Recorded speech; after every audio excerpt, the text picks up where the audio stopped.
I was always, I've always heard that it was a near-death experience or compared to a near-death experience, which always scared me. But then I realized, oh, the near-death experience is a beautiful thing. Yeah. And maybe death is pretty good. I don't know. Maybe it's a huge relief from this burden of life that we inhabit.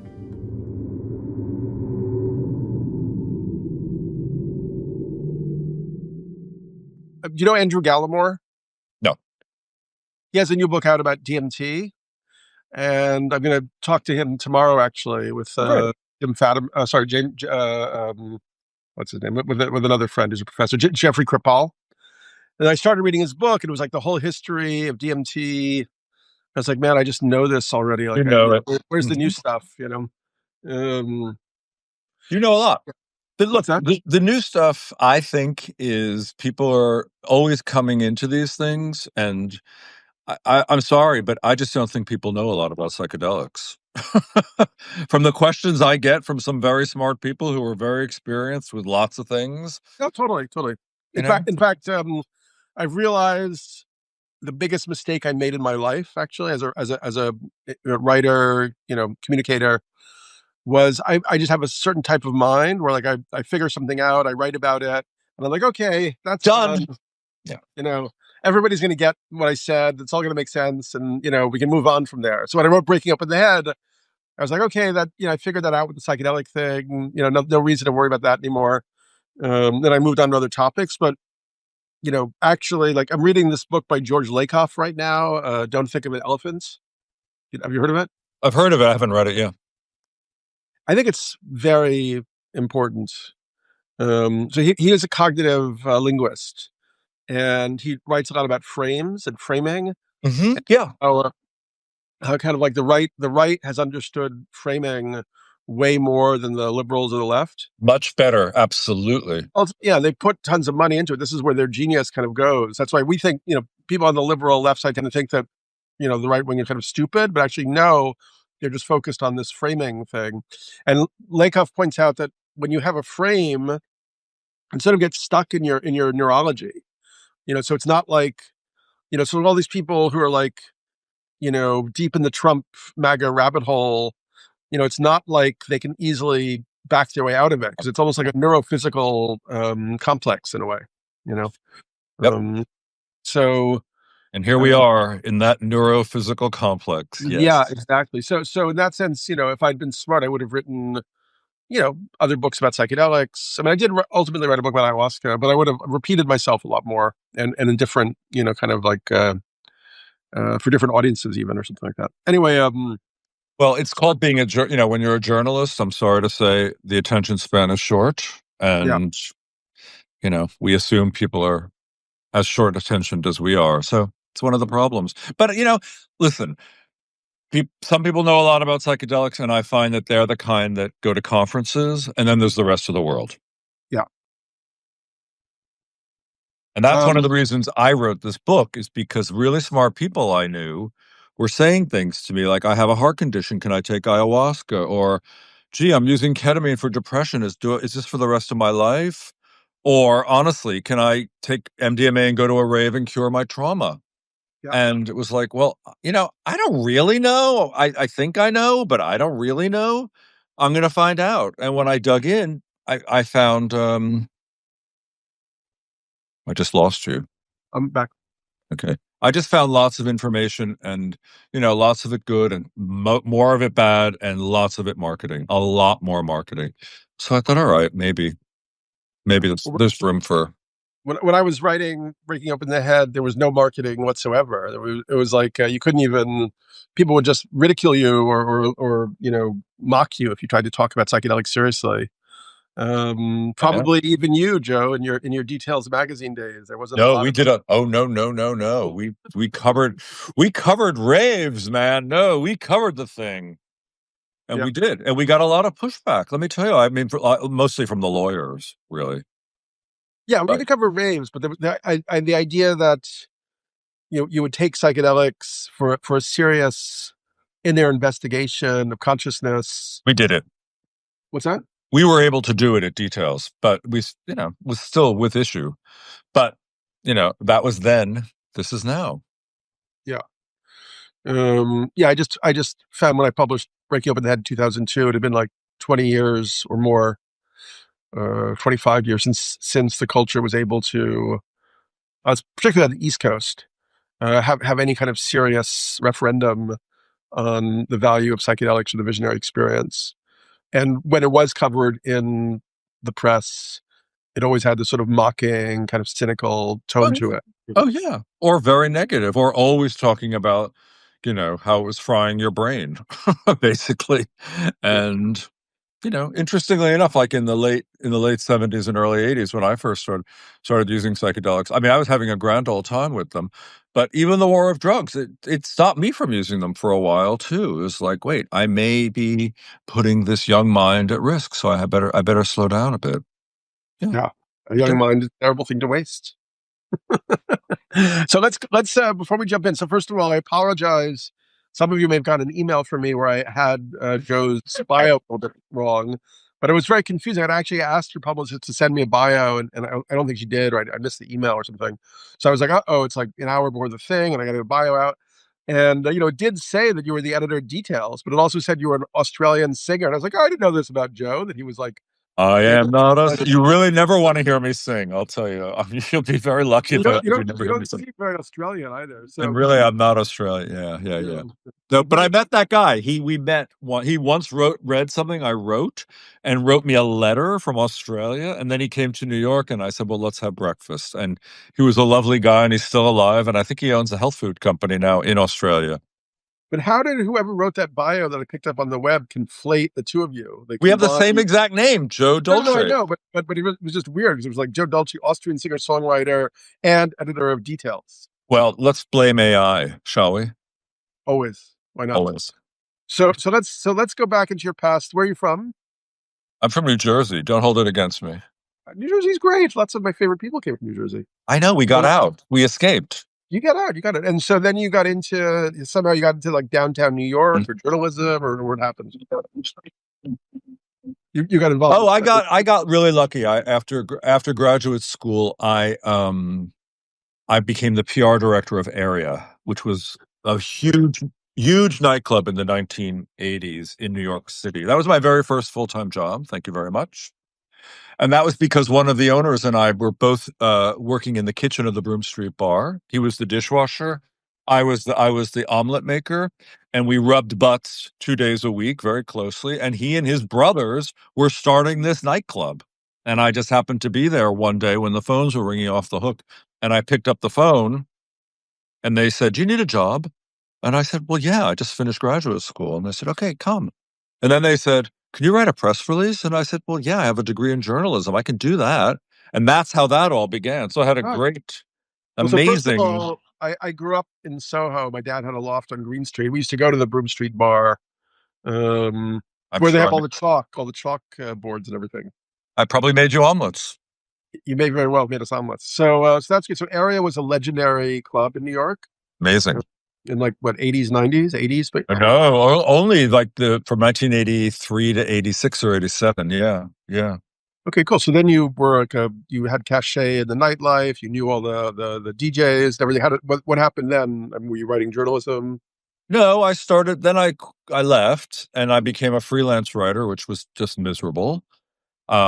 And eventually I lied my way into a job at a magazine at Harper's Bazaar. I became an Oh, editor at yeah, Harper's Bazaar, the arts and entertainment editor. Luckily, I had written for them and they liked the way I wrote. So walked into this job, and then I diggled around in magazines and eventually landed at Details as a senior editor, where I worked for almost 9 years. And I was the editor in chief for 3, and then fired. And then I became what I do in my everyday life is a media trainer, a presentation coach. I help people speak in public, help take good ideas and help them give voice to them. nice. Um, and along the way, but I keep writing. So I tend to write about illegal substances because I find them really fascinating. And I'm really into like it sounds so pretentious. I don't like to say it, but I like to explore consciousness. So I'm a meditator. I sit in silence on the regular. And I'm very interested in the workings of the mind. And I have found psychedelics one of the windows into the way the mind works. And that's why you know, I've been up and down and on and off with psychedelics throughout my life, but I've always found them fascinating and always wondered, what is this showing us about consciousness and how it works? And now I think neuroscience is actually starting to peel back some of those layers, which is really cool. Totally. So you started out. Where did you go? Did you start in psychedelics in college, like I did, or you and I are probably around the same age? I went to Northwestern in Chicago in the late 70s and 80s, and Chicago was a huge distribution hub for both MDMA and LSD. Yeah, The people who were, uh, you know, like MDMA was somebody had an idea to sort of scale it, right? And he started this enterprise where they're manufacturing it in Texas. And then they had an 800 number, and people could call in and order great quantities of it. Well, one of the distribution hubs was in Chicago at that period in time. So we had a fairly good supply of it at Northwestern. cool. Some of us, anyway.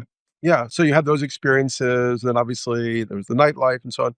And how did you get around to writing this book on psychedelics? Kind of, Well, honestly, I mean, well, a couple of reasons, to tell you the truth. One is I am a man of a certain age.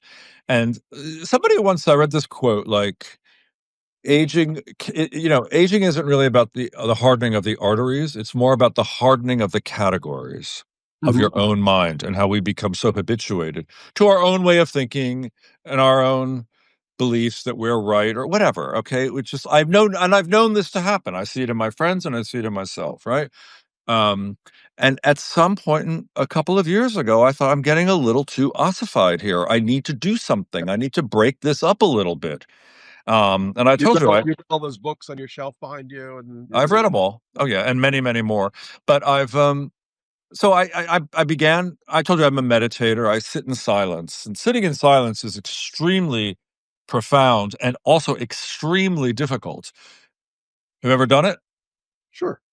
I mean, well for I do it for 10 days. It's a lot of deprivation, I and haven't done after it. 10 days, you come out, and the world is sort of sparkly, Yeah, and it feels extremely different from the way you went in. And after one of those experiences, I sort of thought, this is like psychedelics. Maybe I need to reinvestigate. So I started again. So that was one reason to sort of unstick my own self. yeah, The other reason was, as I said, a lot of people my age, all ages, all professions at some point started asking me questions. I had written Brave New Weed 7 or 8 years ago.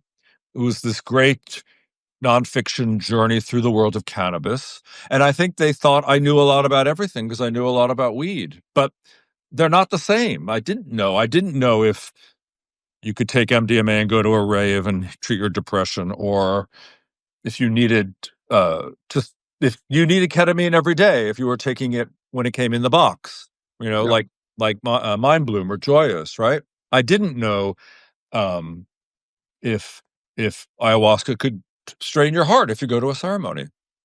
And all these people were asking, and I started looking around, and there's a lot of information. And it's a lot of information, and it's a lot of good information and a shit ton of bad information, like I said before, and a lot of marketing. People are selling a lot right now. Okay. Courses. And I mean, I guess I'm selling because I have a book, but I was just gonna. books aren't really a way to a fortune. Okay. Um, let's be really clear, right? If nobody knows that, you now know it. So anyway, I started thinking, wait a second, maybe it's time for a reappraisal of psychedelics. And let's really look at indigenous wisdom. Let's look at hippie lore and practices. Let's look at what neuroscience has to say. And maybe there's a way to draw all this together. And in fact, I came across a neuroscience who's now at Berkeley called Gul Dolan, who, do you know Gul?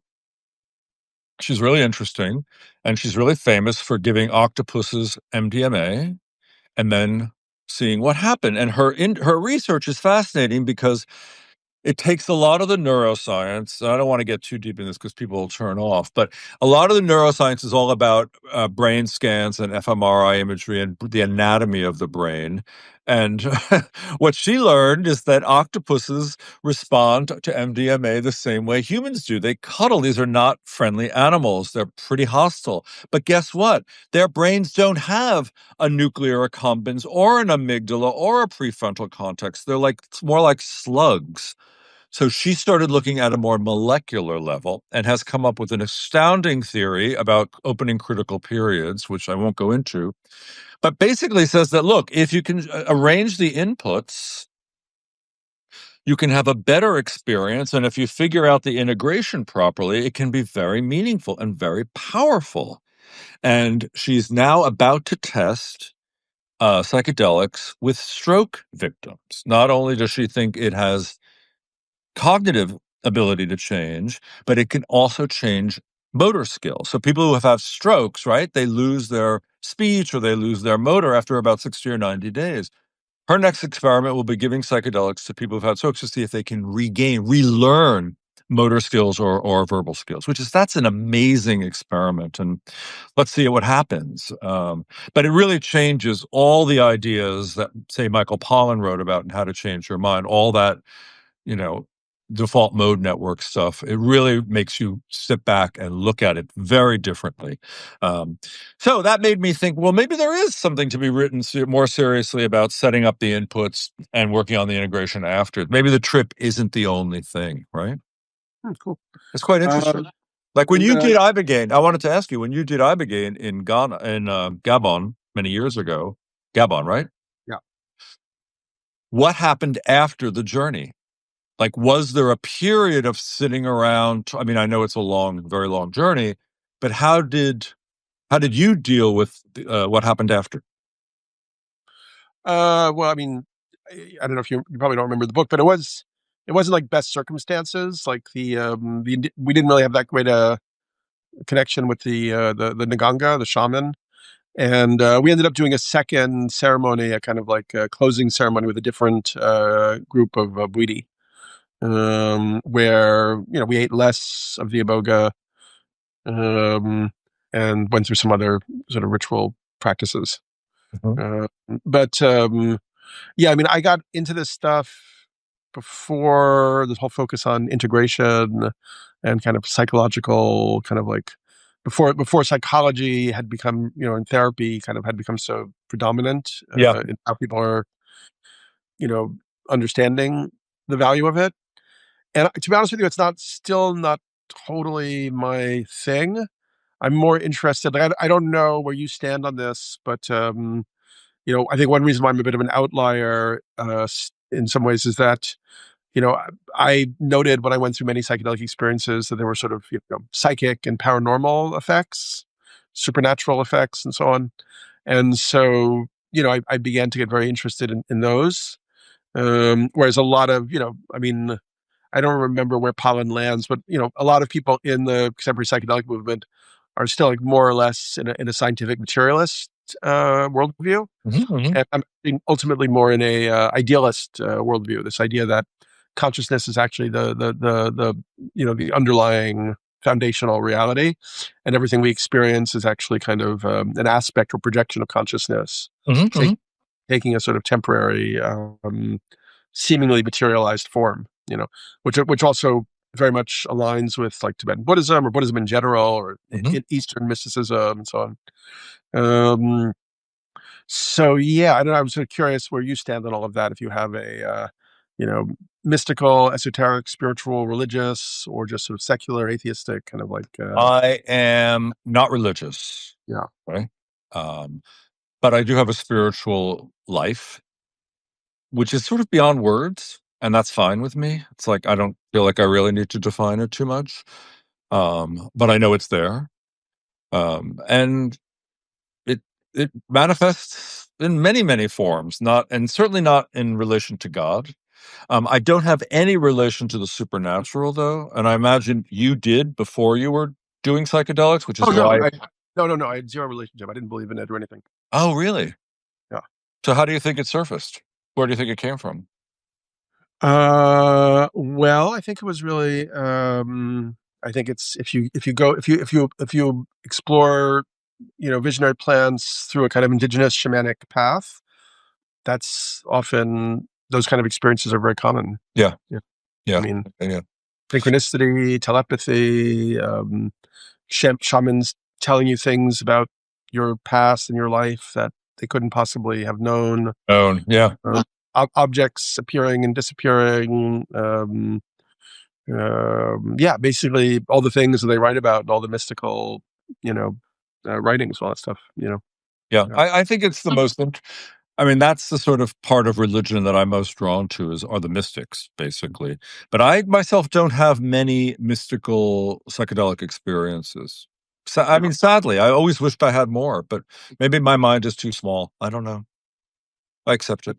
Did you try 5-MeO DMT, for instance? Loved it, and I've done it several times, about 5 times. It's always been a whiteout for me. It's Yeah. never been. Um, I mean, it's been very beautiful. I love it. It's my I just, favorite. for those who don't know, there's actually two types of DMT or dimethyltryptamine. There's NN-DMT and 5-MeO DMT. Both are produced by many different plants and other sources. 5-MeO DMT also is found in intense quantities in a toad, the venom from a toad in the Sonoran Desert.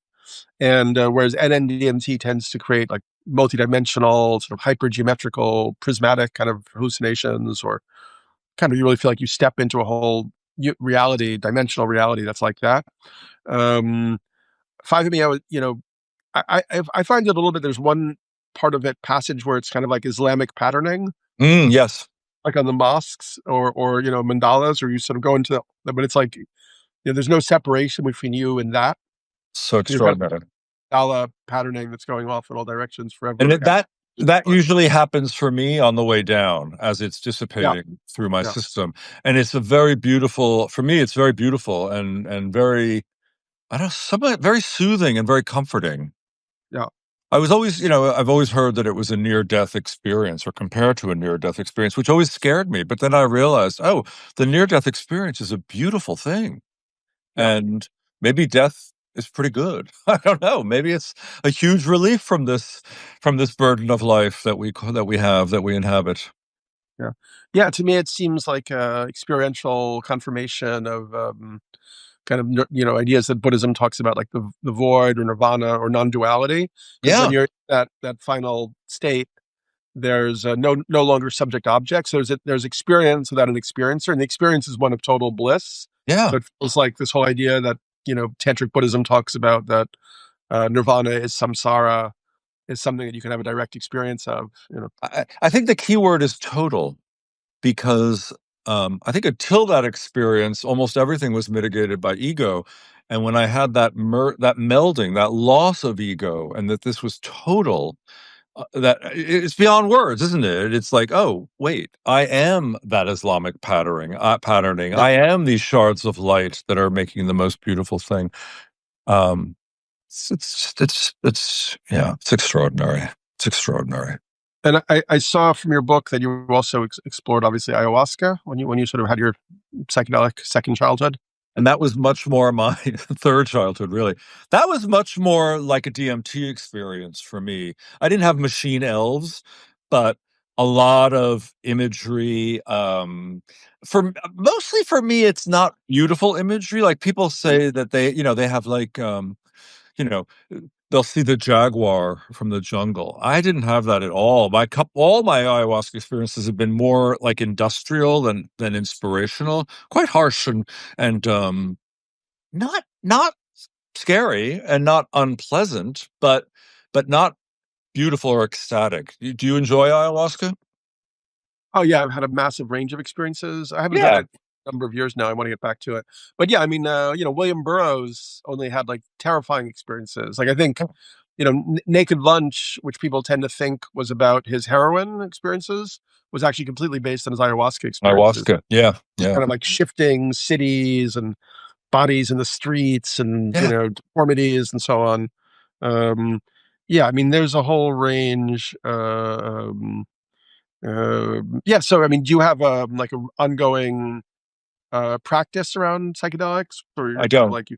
Okay, No, yeah, I think I call myself an infrequent flyer. yeah, Which suits me. I don't. I don't use psychedelics on the regular. I try to use them as intentionally as I can. I would say with my partner, we use MDMA like every 6 or 8 months, sort of Right. not uncommonly, just to sort of uh, get to the things that aren't said Yeah. and be able to say them and have them received with a fair amount of equanimity. And I find that very, very helpful in the in the PTSD of everyday life and in the in the difficulties of having a relationship with somebody. Really, Yeah. that's one. So I would say that's the one thing that I have ritualized, and sometimes we'll mix in a little ketamine at the end to sort of ease the coming down of things. Um, Make it a smoother landing, um, and then try to take the next day and be soft. You Yeah. know, be. What about you? Do you have a ritualized use? At this point, no. I'm still trying to figure out how to reconnect, particularly with ayahuasca. Actually, one of my favorite things to do on, but it's not a ritual. Well, maybe it is in a way, is to take different psychedelics and go to the museum. Like the Metropolitan Museum is a wonderland if you take a little bit of something. What do you? Uh, I like 2CB has been interesting for me in museums. What do you use? 2CB is great, or a little tiny bit of LSD and or whatever. Do Yeah, you I mean, enjoy? But do you enjoy I don't enjoy a low dose of LSD. I think it's really annoying. Like it makes my brain itchy, and I'm not happy. And if I'm not flying there, if I'm not using 100 or 150 micrograms, I'm just not a happy boy. interesting. Yeah, I kind of like it actually. I think it still amps up sensitivity and so on. Such is Um, the nature of body chemistry, isn't it interesting? yeah, Right? like I for instance hate weed. I mean, I like hash. Is the only form of it that I like. But if I try to smoke a joint or whatever, I'm like completely unhappy. I'm happy. You know, but I love caffeine and Me, tryptamines and me phenytown. too. So you don't have any ritual you use other than maybe to go and appreciate art or At this point in my life, no. I mean, I was part of the Santo Daime. I was doing a lot of Santo ah. Daime. That was years ago now, and then part of me I would like to go back to that. But so that means you used a lot of ayahuasca. Were you going every 2 weeks to use it? There was a time when I was going every like 2 weeks, yeah, yeah, or every month. Did you? Uh, But do you? So here's what I find interesting, and maybe you can address this. This has always been a mystery to me. These substances are supposed to be ego dissolving. You don't strike me as a man with a dissolved ego. Certainly, Timothy Leary, who took a shit ton of LSD, certainly did not have a dissolved ego. Um, how do you think it's a permanent thing or simply a temporary situation?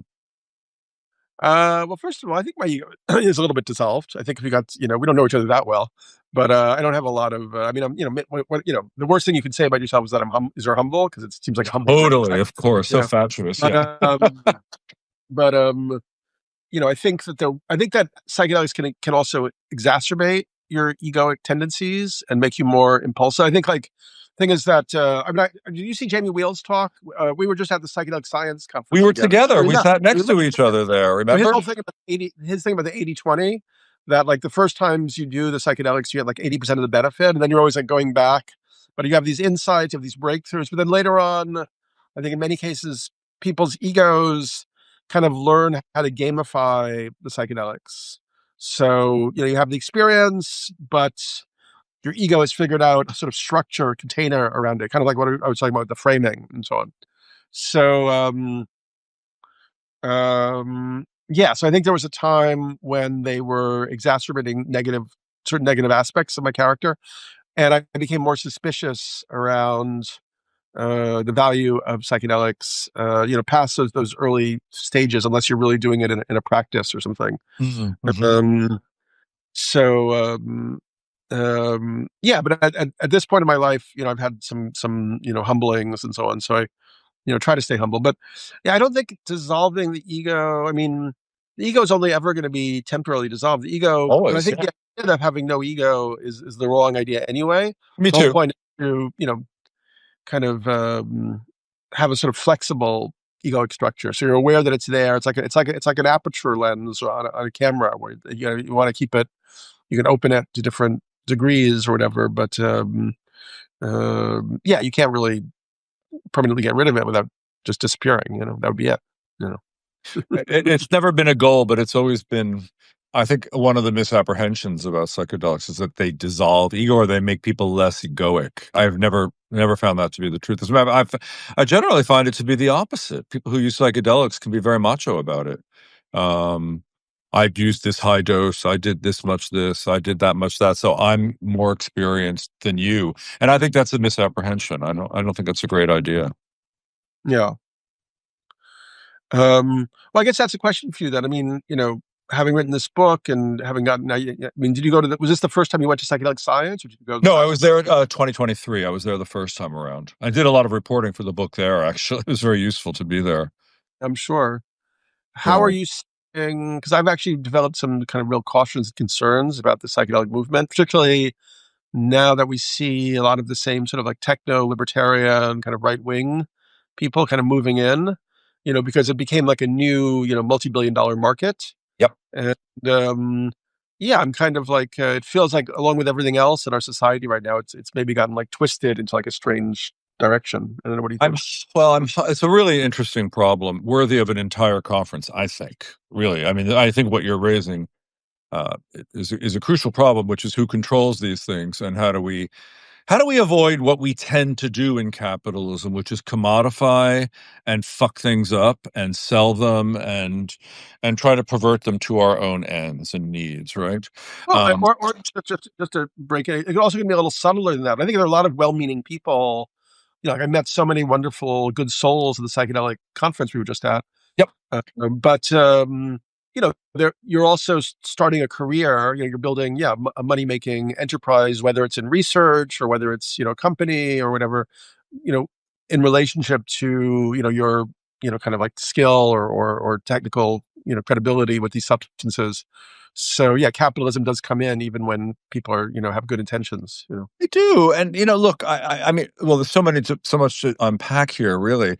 The techno right wing; those people scare me for lots of reasons, for the obvious reasons, um, and they will have some control. Like one of the reasons that Texas just gave $50 million to study ibogaine in vets, I think was it for addiction or PTSD? I think it was addiction. I think it was addiction.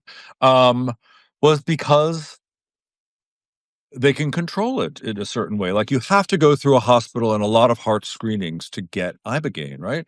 So I think their misapprehension or what they're thinking is this will not be a drug used on the street, okay? Because they can control it through hospitalization. So I'm not so opposed to that, but I think they're wrong. For example, I know about two groups out of Mexico that are doing microdosing with ibogaine. And it's quite interesting. They say it's a really fascinating substance to microdose, um, and that it provides a lot of clarity um, and a lot of direction in a way that microdosing with LSD or mushrooms does not. Um, that's quite interesting. Um, but it's also like I also feel like, well, psychedelics aren't Democratic or Republican. Um, so gee, if it can help people get over these terrible illnesses, I'm sort of all for it. Like, go for it. Get people out of their depression. And you've seen people who are suffering with PTSD, and it's a really awful. It is so. It's like drives people to suicide. And I don't Right. think So I anybody guess should. I am kind of a leftist where I feel like a society based on like so much wealth inequality and depriving a lot of people of like big life and social services is a Oh, moral wrong. So terrible, of course. it is a little surprising to me because I had thought that because of psychedelics having this sort of deconditioning element where it sort of breaks you of your ideological programming, it would tend to make people naturally more kind of sympathetic to the underdog or to the plight of the other, certainly the Well, indigenous. I think they might once used, but somebody once said, so I've one of the indigenous tribes have said this, I believe, that look, the people who use psychedelics understand them, but those who control them, those who fear them, they try to control them. And that's where we're at right now. Again, and maybe always. Like, yeah, I think once you go through a psychedelic experience, you will have a bit more empathy, hopefully for your fellow people and for the planet. Yeah, but But that's not. Yeah. it's not necessarily the case, and certainly those who are passing the laws and writing the grants likely have no experience of psychedelics. So we have again, we're at a similar disjunction. What were you going to say? Oh no, I mean, Elon Musk. I mean, a lot of the tech, billionaires who turned to the right wing Yeah, have been, exploring psychedelics at Burning Man and other festivals and so on. Elon Musk being a very, obvious case because he's talked about traveling with a kit with mushrooms and LSD and MDMA and so on. So yeah, I don't know. It's well, one of my problems with that is that, talking about misapprehension, people I know are blaming ketamine for Elon Musk's character, right? I assure you that Elon Musk was that character before ketamine. Okay. Mhm. I mean, the guy he's socially, I don't, what are we going to call him? He's not a human like you and me. Okay. And his social skills seem to be pretty limited. Um, So I feel bad for ketamine. Mm. It's Well, it's not. I don't know if you could say social skills are limited because he's clearly a master at winning power struggles, and Yeah, he ended up, the long-term CEO of like 3 or 4 massive companies. he's a Uh, brilliant guy. Oh, he's completely brilliant. but But those are social you skills. want to hang around with him for a night? I would love to actually, but I mean, yeah, I guess, in terms of ketamine, I do understand because as somebody who believes in the supernatural and sort of paranormal aspects of psychedelics, what one question, is, do they potentially open people up to things like spirit possession or demonic possession? So sometimes when you see Elon Musk, in these videos of like him with the inauguration and so on, he looks like he's really not there, almost like something has walked in and like taken him over. And I wonder if it's a possibility that because we in the modern West, like he's probably he's more or less a sort of skeptical materialist, I would imagine, so he probably would never imagine, and also probably has a lot of hubris because of all the wealth. He would probably never imagine that he could be like infested by a demon or something that just walked in, while he was in these other states. I'm not sure how to address how to address that, but we certainly know that psychedelics can be used for malintent. Like we have Charles Manson, right? Isn't he the main example of using a shit ton of LSD to sort of turn people into really and do really crazy things, right? We know Sure. that Well, they are non-specific amplifiers, and if those inputs are bad or evil or however whatever word you want to use to describe it, we know that they can amplify those things, right? yeah. That we know. So, whatever was in Elon before he started using whatever he used, I have no idea. I mean, I don't know the man at all, but I know I am familiar with one of his kids, I know, and nobody's ever said a nice thing about him. I have a lot of friends who were friends with him and quite liked him. Okay. And some of them still are. But let's go back to the so like what kind of what did you learn writing the book that was like new information for you or that got you really excited?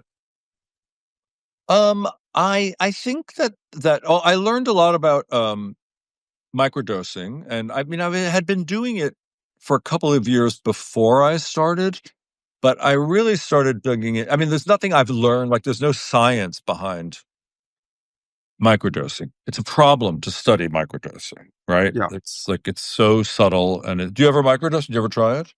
Yeah, I've tried it. Did it have any effect on you? If it was very subtle. I mean, if it's the actual microdose, the whole idea is it's not supposed to have It's not perceptual. No, but the underlying effect is what I have found to be absolutely amazing. Like it supplies me with energy and motivation, things that are impossible to study. They're sort of even impossible to characterize.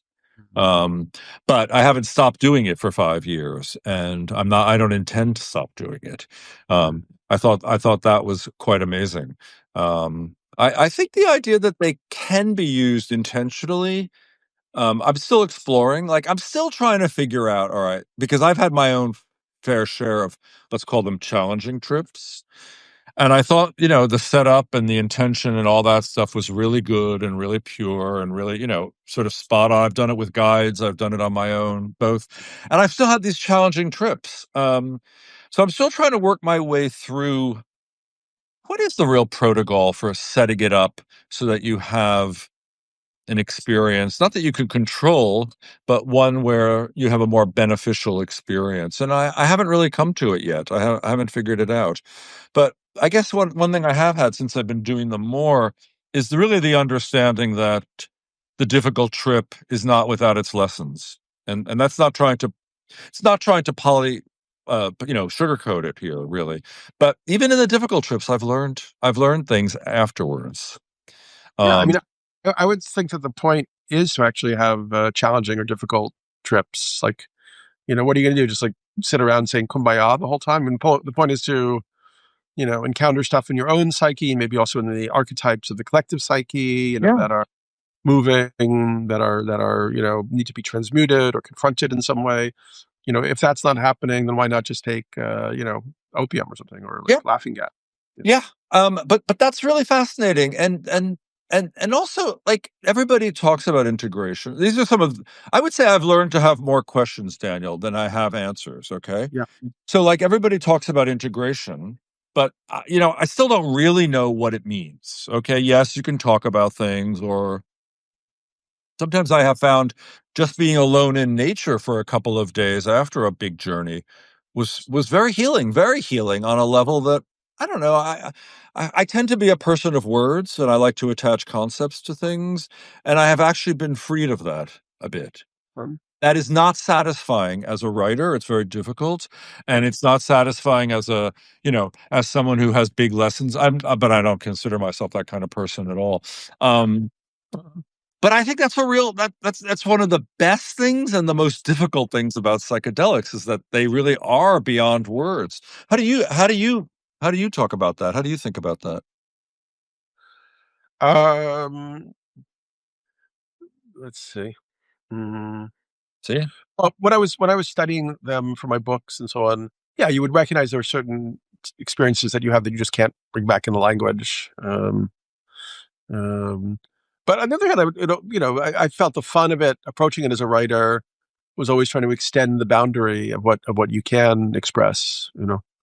Um, yeah, like how do you talk about like the DMT trip or something, or like it's yeah, yeah.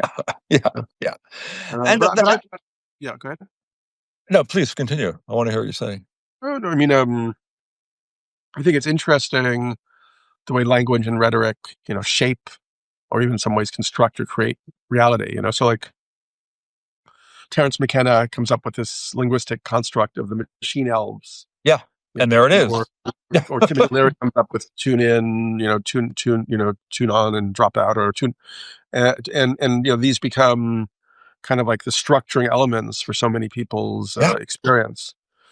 So when you, as a writer, I think when you have these types of psychedelic experiences, you can feel yourself on the edge of like trying to pull something new into manifestation that actually kind of affects not just on your life but on a lot of people's lives if you're able to really characterize it. So a lot of what I did in this book was to try to not talk about. I used some psychedelic experiences Yeah. within the context, but I really didn't want to talk too much about my own because I sort of feel like listening to other people's psychedelic experiences like listening to their dreams. I'm just not that interested, and why should I be? It's really their inner workings. It's their thing to process, not That's mine. actually not. That's funny because that's not actually the position of indigenous societies at all. Tell me. Well, like for instance, among like which is the tribe, one of the Ashaninka or whatever, like dreams are seen as like somewhat collective, like Yeah, they people are. share dreams during the day and their visions. Like when I did the Iboga experience, they were like, whatever your visions are, they have to be shared with the tribe because they might have value for the whole community. But they do, but they have a shared ontology. We don't have a shared ontology Yeah. around psychedelics. So one of the things I'm thinking about now is, okay, so there are the indigenous people and there are the plant medicines that they've used. But in terms of the West, there's LSD, ketamine, MDMA. These are substances that have come through labs and through our culture. And we still don't have a lot of rituals around them. And Yeah. that's sort of our job, is to create that, I think. That's one of the things I was left with after doing this book is, what are we going to do? How are we going to ritualize this other than going to a rave, which is great, and I still enjoy it, but it's not the only way. And I don't, that's sort of what I'm thinking about is, all right, what can we do now? What can we do to sort of make these our own? Totally, totally. Um, Got any ideas? Have you been to any rituals that you thought, yeah, we need to do that? yeah, I mean, I do have ideas. I mean, I'm always forming them. I mean, actually, last weekend I went to a kind of immersive theater event that some friends put on, based on some ideas from Joe Dolce about psychomagic and so on. And there were some mini rituals within the theater piece, and that really intrigued me. I wonder if, like, of our culture, a culture of just of spectators or consumers, that's kind of over. Like, we've done that for the last few centuries, and the sort of new threshold is like a much more, participatory culture that isn't just like hand waving, maybe at the ritual or the sacred, but actually can even like move into that, you know, uh, Interesting. and sex would actually be, part of that. I mean, that for me was like the great appeal of Burning Man when you go for the first time. It's like, Yeah, you know, definitely. there's Yeah, no you're trade, like, everyone's a participant. I mean, um, you know, yeah. So what were you say? Go ahead. Burning Man. Same for me. I mean, Burning Man was life changing, Yeah. and I haven't been in a couple of years. Probably won't go again. But boy, wouldn't it be nice to have sort of experiences like that you can join in without having to go to the desert? Maybe you have to go to. I don't know. Maybe you have to go to the desert. I'm not sure. Um, but I'm really sort of yearning for those kind of communal experiences now. I don't have them. I just don't have them. They're not at my beck and call. So you can invite me to one if you come across any. Oh, yeah, and vice versa. But I mean, I think it's, the problem. Yeah, like, everybody feels very alienated and atomized in our society right now. So Yeah. Yeah. we don't really know how to bridge that. That's one reason why I think this like new authoritarianism has been able to take root so easily. How so? Uh, Why? what's that? Why? Because people. Let's The right wing creates containers for people to kind of like come back into connection in a way that the liberal culture really doesn't do. Hmm, Uh, so even if it's like you're a QAnon believer and you're like on 4chan and Rumble and so on, and you sort of feel connected with all these other people or Facebook groups or whatever. And then I watched some films about some of the guys who were involved with January 6th, and it was clear that like they built a lot of community around QAnon and their guns and going out together, and we have to support this and we have to stop that, them protesting against for Black Lives Matter and so on.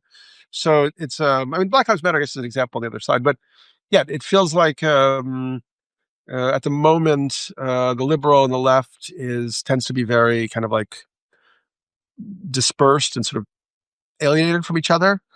And yeah, I mean, we could. I mean, it's kind of an interesting. And I think a lot actually, because you came up in the same like 80s and 90s like New York media culture.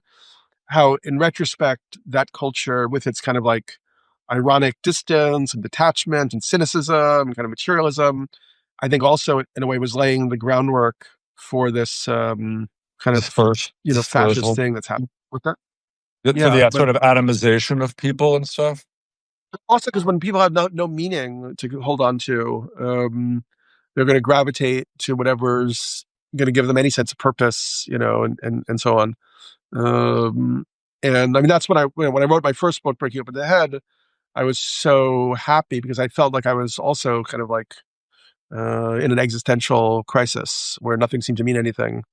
And when I had these transpersonal experiences, yeah, I felt more connected to the possibility anyway of like transcendence and the sacred, and that there was like a realm of like plant consciousness. There were like other games in town besides like the Western consumerist, technological, materialist kind of trip. How do you Uh, feel about? Will you hold on for a second? I just want to close the windows. Too much noise. yeah, yeah, for sure. Yeah. Anybody has a question? Feel free to drop it in the chat. Oh yeah, ask us some questions. But are you hopeful about the future of psychedelics in the West? I mean, look, here's what I also think is that whoever controls them, fine. It's sort of why I wrote a book. I wrote a handbook, though. Is like we all have to know how to use them individually. because the culture is probably not going to be directing us in the ways that, you know, you and me or our friends want to be using them. If they become medicalized, okay, they're going to become medicalized. We're still going to use them in our own ways, right? We still have to have authority over them in that way. Yeah. Um, well, I feel like we're at the beginning of a much longer story. I mean, Good. I hope. Um, where it's really, the sort of modern Western, scientific-minded person, in a way was cut off from these direct visionary experiences and transcendent experiences until quite recently. Yeah. So, it's kind of like, in many ways, I have a lot of doomy feelings right now when I look at what's happening with Trump and techno-fascism and the sort of global movement towards authoritarianism and AI, all the dangers that caused and so on. I, definitely am Yes. concerned that we're moving into some kind of like, I mean, Yuval Harari talked about sort of like how this technology could allow for kind of unbreakable dictatorships and so on. I know. I know. That that's freaked me out a lot right now. But I mean, you know, given longer time periods, who knows? I mean, maybe, um, yeah, maybe, maybe there'll be a turnaround, and the kind of West will figure a way to integrate transcendence and the visionary experience, back into kind of an authentic tradition. I mean, I'm very interested in like the Western occult tradition, like people like Rudolf Steiner and Madame Blavatsky and Gurdjieff and even Crowley and Julius Evola and so on. I think that they're pointing towards kind of like a contemporary path towards transcendence in some ways in the West. Mm. Okay, let's see. I'm not at all sure. I don't know how to think about our current moment, and I certainly don't know how to think about the future. I really don't. And Well, I, that's a good reason. It's a good reason to enjoy the present. exactly, it really is indeed. It is exactly. Yeah. Do you have any plans to do any interesting psychedelic journeys in the rest of the summer? Since we're both in New York here, our time of good weather is coming short.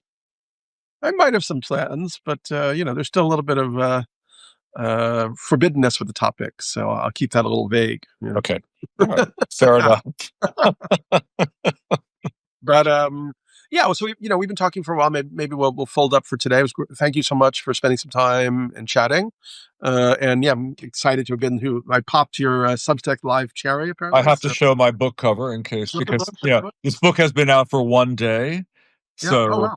I want to say to folks, listen, if you're interested in a handbook and a guidebook, please feel free to check it out or look at the Substack or buy the book, which would be very nice for a writer buying the book.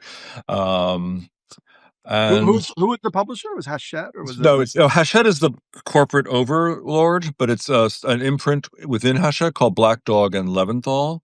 And they put a lot. I have to, let me give them credit where credit's due. They designed a beautiful cover. The interior pages are really nice. They also even did a detail like where I go through the substances. They, you know, marked them separately. Oh, They hired a sort of an album and a poster designer to design the cover. So they took the I like extra the cover. step. The cover's beautiful. They took the extra step and went the extra mile. So credit to them. And thank you for doing my very first Substack Live. I really Yeah. appreciate it. And if you want info, just call me up or whatever, and I'll I'm walk you going, through it. but Okay. I certainly intend to. Thanks so much, Daniel. Everybody have a great day. Thanks for Thanks, listening. If everybody. you're on YouTube, please join, subscribe my YouTube channel, all that good Yeah, stuff. do that. And see you soon. See you soon. Bye.